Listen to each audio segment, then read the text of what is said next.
Small businesses are at the heart of the U.S. economy. Here at Nurture Small Business Podcast, we're dedicated to seeing our small business owners succeed. I am your host, Denise Cagan, president of DCA Virtual Business Support. If you like what you hear on today's podcast, please share it. You have my gratitude for doing so. Hello, and welcome to today's show. Today is another solo podcast. This is Denise's opinions. It is not legal advice, HR advice, financial advice, or any other advice that is regulated under law. It is just my opinion. And with that said, let's get started. So today we're going to talk about brand alignment. And I'm going to pause right there to say this is not solely about marketing. Brand alignment is something that should occur at different stages in your business, and it moves across different areas of your business. Yes, marketing is part of that. So first, let's start with what is the SBA definition of a small business? It's anything under $50 million. That's a lot of business. And for some small businesses, that feels like at least a medium-sized business.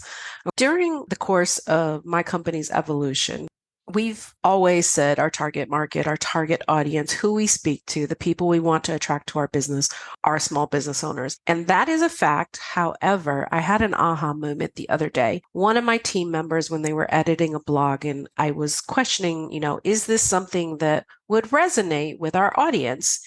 It was something about how to use a Facebook group. And, the reply back was, yeah, I think this would. I think business owners would think this is a great thing. And I'm thinking, I'm not sure that's true. And that gave me pause to kind of align things in my mind about where I had missed the mark. So first off, when my company first started 12 years ago, solopreneurs, very micro businesses, and even some startups were part of our target audience, still defined as a small business.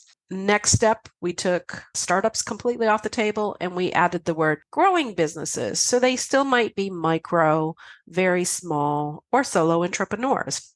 The next stage of our evolution happened about 4 years ago. And that is when all of a sudden our target really was growing businesses with a CEO or president who has a team, and that could be contractor or employees.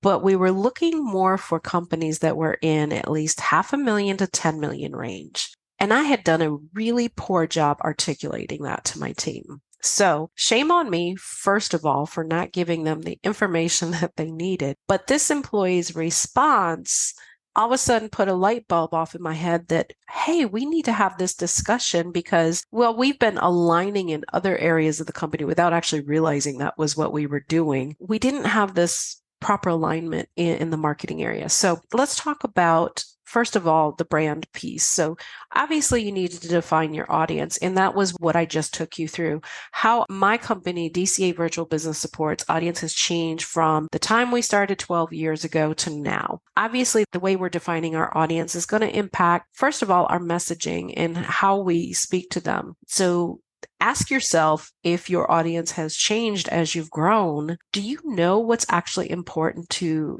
those who are now the CEOs and the presidents and the C-suite executives, executive directors of these organizations? Do you know what's important to them?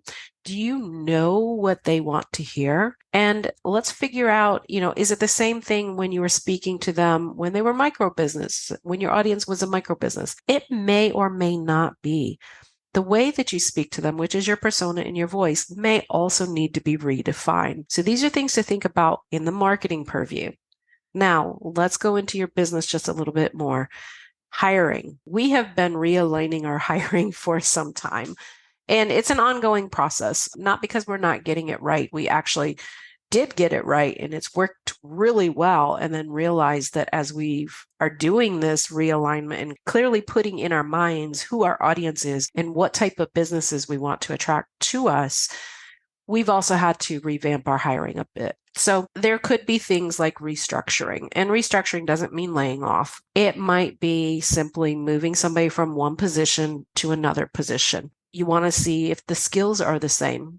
I'm going to take a step out here on a limb and say, I think some of the base skills may be the same of what you're offering, But when you start getting for bigger businesses, there may be different things. There may be different type of tech platforms you need to know. There may be different skill sets or more complicated processes that you need to know. Do you need in your leadership team? So as your company grows, are hopefully putting some people into leadership to help you grow. One of the things that, happened within my company is the leadership team that I put in place in 2018 were absolutely who I needed to be there. They were essentially replicating me and helping me manage accounts and people. And that is what I needed at that time. And recently, we've realized that we need something different in our leadership. And so sometimes that is the same leaders, and sometimes that is different leaders. Or, you move somebody up. There could be a lot of different ways that you could do it.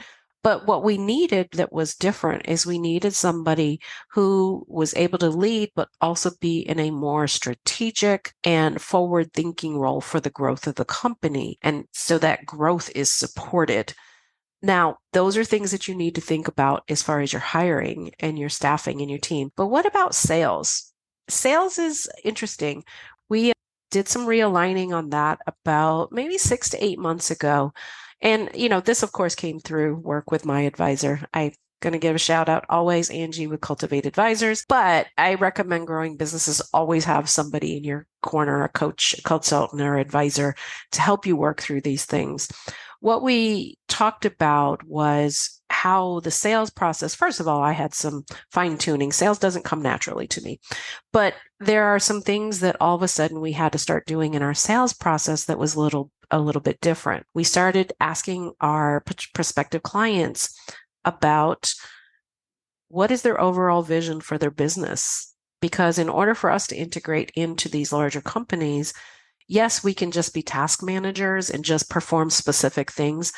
But most of what we've seen is that now people want us to integrate a little bit more into their company, and they want us to help them be forward thinking and strategic in the areas that they've hired us for. So we ask about the overall business goals of the company. We also ask about the decision makers. We have discovered over time that it is extremely important that we identify the decision makers and the people who we are working with. We have had a few instances in the past where that was not defined, and so there was a little bit of chaos. And I'm pretty sure that that's not what you want. So as your company grows, you do need to redefine who you are, who your brand is. And that translates over into, again, not just your marketing, but your hiring and your sales process. So do you have an interesting growth story? I would love to hear about your challenges and successes. And you can reach out to me at pr@dcavirtual.com. That's just pr@dcavirtual.com. And we'll set up a one-to-one meeting, what I like to call a virtual coffee chat, which is my equivalent of meeting at the coffee shop. So that's it for today, and I hope to hear from you. Thank you for joining me for today's Nurture Small Business podcast, where the focus is on business growth through technology, leadership, and people strategies. Do you have an idea for a podcast or feedback you'd like to share with me? Send me a note through my website at dcavirtual.com/contact.